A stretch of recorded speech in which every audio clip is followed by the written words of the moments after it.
चुनाव में जैसे हम लोगों को भी दौड़ धूप रहती है, मीडिया के साथियों को भी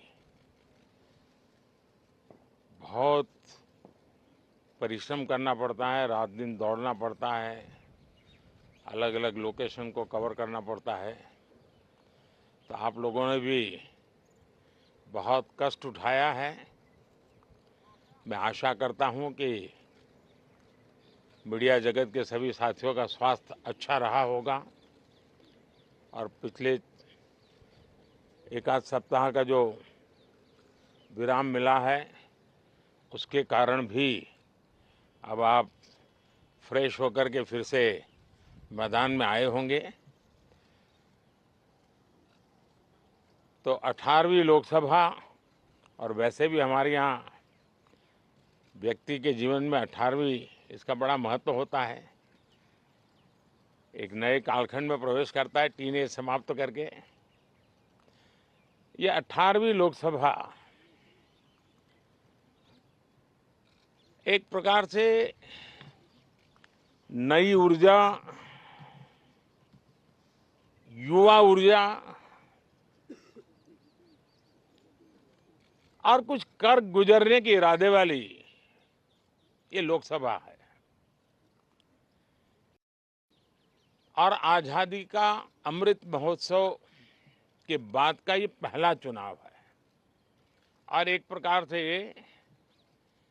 वो 25 वर्ष हैं जो हमारे अमृतकाल के 25 वर्ष हैं और जो 2047 देश जब आजादी की शताब्दी मनाता होगा,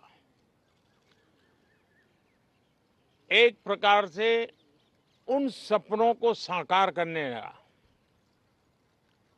एक बहुत महत्वपूर्ण पड़ाव ये 18वीं लोकसभा है। साथियों, एनडीए सरकार को तीसरी बार देश की सेवा करने का देशवासियों ने आदेश दिया है, अवसर दिया है। मैं देशवासियों का फिर से एक बार ये अवसर देने के लिए हृदय से आभार व्यक्त करता हूं और मैं देशवासियों को विश्वास देता हूं कि पिछले 2 टर्म में जिस गति से देश आगे बढ़ा है, समाज के हर क्षेत्र में परिवर्तन साफ साफ नजर आ रहा है। 25 करोड़ लोगों का गरीबी से बाहर आना, ये अपने आप में हर भारतीय के लिए बड़ा गर्व का विषय है। और मैं देशवासियों को विश्वास दिलाता हूं कि 18वीं लोकसभा में भी, हमारे 5 साल के कार्यकाल में भी, हम उसी गति के साथ, उतने ही समर्पण भाव से देश की आशा आकांक्षाओं को पूर्ण करने में कोई कमी नहीं रखेंगे। आज सुबह एनडीए की मीटिंग हुई थी। एनडीए के सभी साथियों ने मुझे फिर से एक बार इस दायित्व के लिए पसंद किया है और सभी एनडीए के साथियों ने राष्ट्रपति जी को इसकी जानकारी दी और राष्ट्रपति जी ने मुझे अभी बुलाया था और मुझे प्रधानमंत्री डेजिग्नेटेड के रूप में काम करने एक नियुक्ति दी है और मुझे शपथ समारोह के लिए और मंत्रिपरिषद के सदस्यों के सूची के लिए उन्होंने सूचित किया है। मोटे तौर पर मैंने राष्ट्रपति जी को कहा है कि हमें 9 तारीख शाम को सुविधा रहेगी। अब बाकी डिटेल तो राष्ट्रपति भवन वर्कआउट करेगा और हम तब तक मंत्रिपरिषद की सूची राष्ट्रपति जी को सुपुर्द करेंगे। उसके बाद शपथ समारोह होगा। साथियों, सरकार एनडीए की एक प्रकार से एनडीए 1, एनडीए 2 और एनडीए 3 ये एक निरंतरता है और हमारे संकल्पों को लेकर के, सुशासन के प्रति हमारी प्रतिबद्धता को लेकर के और देश के सामान्य जन के सपनों को पूरा करने के प्रयास के रूप में इस निरंतरता को हम और अधिक ऊर्जा के साथ और अधिक व्यापक विजन के साथ आगे बढ़ाएंगे और समय सीमा में लक्ष्यों को प्राप्त करने का हमारा प्रयास रहेगा। 2014 में मैं बहुत नया था। मुझे अब एक लंबे समय तक इस कार्य का अनुभव मिला है, हमारी टीम को अनुभव मिला है और इसलिए हमारे लिए अब तुरंत ही काम को आगे बढ़ाना बहुत ही सरल रहने वाला है और इस अनुभव का लाभ भी देश की सेवा करने में मिलने वाला है। इन 10 साल के कार्यकाल के दरमियान भारत की वैश्विक जो छवि बनी है, दुनिया के लिए एक विश्व बंधु के रूप में भारत उभरा है, इसका मैक्सिमम एडवांटेज अब शुरू हो रहा है और मुझे पक्का विश्वास है ये 5 वर्ष वैश्विक परिवेश में भी भारत के लिए बहुत उपयोगी होने वाले हैं।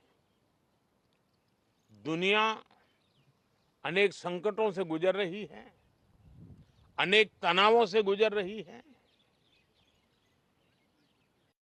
अनेक आपदाओं से गुजर रही है। ऐसी विकट परिस्थिति दुनिया ने बहुत लंबे अरसे के बाद देखी है। हर देश इन सारी समस्याओं के बीच अपने आप को बचाए रखना, बढ़ाते रहना, चुनौतियों का डगर डगर पे सामना कर रहा है। हम भारत वाले लोग, हम भारतवासी खुद नसीब हैं कि इतने बड़े संकटों के बावजूद भी हम आज विश्व की सबसे तेज गति से बढ़ने वाली इकोनॉमी के रूप में जाने गए हैं। ग्रोथ के विषय में भी दुनिया में हमारी वाहवाही हो रही है। अब एक स्टेबल गवर्नमेंट मिलने के कारण और परिचित व्यवस्था और नेतृत्व मिलने के कारण दुनिया का भारत के प्रति रुझान, भारत के प्रति उनका आना बहुत तेज गति से होने वाला है। नमस्कार साथियों, આવતીકાલે 7મી મે 2024ના રોજ દેશની સૌથી મોટી ચૂંટણી લોકસભાની ચૂંટણીનું મતદાન છે। આ મતદાનમાં આપ સૌ જનતા જનાર્દન જેને મતનો અધિકાર મળ્યો છે એવા તમામ લોકો મતદાતાઓ મતદાન કરી અને લોકશાહીનું પરમ કર્તવ્ય નિભાવે એવી નમ્ર અપીલ કરું છું। સાથોસાથ આ દેશમાં લાખો યુવાનો છે જેને પહેલી વખત મતદાન કરવાનો અધિકાર મળી રહ્યો છે। આવા તમામ મતદાતાઓને, યુવાનોને હું હૃદયપૂર્વકની શુભેચ્છા પાઠવું છું। આપણે સૌ જાણીએ છીએ છેલ્લા 10 વર્ષથી ભારતીય જનતા પાર્ટીની સરકાર કામ કરે છે। 10 વર્ષની અંદર આપણે ખેતીના પ્રશ્નો, બેરોજગારીના પ્રશ્નો, મોંઘવારીના પ્રશ્નો, આર્થિક પ્રશ્નો, દેશના સીમાડાના પ્રશ્નો, દેશ અંદરથી તૂટતાના પ્રશ્નો, અનેક પ્રકારના પ્રશ્નોથી આજે જનતા પરેશાન છે. મહિલાઓ ઉપરના દુષ્કર્મનો દિવસે દિવસે વધારો થતો જાય છે. શિક્ષણ અને આરોગ્ય ચરમસીમા ઉપર મોંઘું થતું જાય છે. આ તમામ બાબતો સીધી સરકારની નિગરાનીમાં થતી હોય છે અને એના માટે એ જવાબદાર હોય છે. મતદાતાઓ માટે આ સૌથી મોટું હથિયાર, એક અધિકાર, મતદાન કરીને પોતાની પસંદગીની સરકાર અને પોતાના પસંદગીના નેતાને છૂટવાનો સમય છે. આ તક લોકશાહીની અંદર બંધારણે આપણને આપ્યો છે. હું ઈચ્છું કે આપનો એક મત બંધારણ પણ બચાવી શકે એમ છે, લોકતંત્રને પણ બચાવી શકે એમ છે. આપની સુરક્ષા, પરિવારની સુરક્ષા અને દેશની સુરક્ષા પણ આપણને નિમિત્ત બનાવી શકે એમ છે. ખેતીના પ્રશ્નો હોય કે આપણા વિકાસના પ્રશ્નો હોય, બેરોજગારીના પ્રશ્નો હોય કે મોંઘવારીના પ્રશ્નો હોય, સરકાર આપની પસંદગીની હશે, આપણે સમજદારીપૂર્વકનું મતદાન કર્યું છે તો આપણને એ પક્ષ અને નેતા આપણને સુનિશ્ચિત કરશે. હું ઈચ્છું આ ભૂતકાળની અંદર કોંગ્રેસની સરકારોએ જે દેશને, દેશના સીમાડાઓને અકબંધ કરી, દેશને એક સૂત્રે બાંધી અને જે રીતે જનતા જનાર્દનની સેવા કરી છે, એ ફરી એકવાર એ સેવા કરવાનો મોકો જનતા જનાર્દન સમગ્ર દેશના લોકો કોંગ્રેસ પક્ષને આપે એવી અમે નમ્ર અપીલ કરીએ છીએ, વિનંતી કરીએ છીએ. આપ સૌ જાણો છો કે દેશની સર્વોપરી તાકાત, દેશની એકતા, દેશની અખંડિતતા, દેશના સીમાડા અકબંધ રહે અને દેશ અંદરથી પણ અકબંધ રહે. આપના સૌના મોઢા ઉપર સ્મિત આવે, હાસ્ય આવે અને આપ સૌ પરિવાર સાથે સુખી સંપન્ન અને સુરક્ષિત પરિસ્થિતિમાં આપ આ દેશમાં જીવો. કોંગ્રેસ પક્ષની સત્યમેવની ભાવના, સત્યમેવ જયતેની ભાવના, મહાત્મા ગાંધી, સરદાર પટેલના અને પંડિત નહેરુની દીર્ઘદ્રષ્ટિથી કોંગ્રેસના પાયા જે નખાયા છે એના મીઠા ફળો આપણે સૌએ ચાખ્યા છે. ફરી એકવાર ફાંસીવાદી વિચારધારાની પાર્ટીને દેશમાંથી કાયમી રૂપે એને નિકાલ કરવાનો મોકો એટલે આવતીકાલે 7મી મે 2024નો દિવસ છે. આ દિવસે આપ નિર્ભયપણે મતદાન કરી કોંગ્રેસને અને કોંગ્રેસના ઉમેદવારોને વિજયી બનાવો એવી નમ્ર અપીલ કરું છું. આભાર. સત્યમેવ જયતે. જય હિન્દ.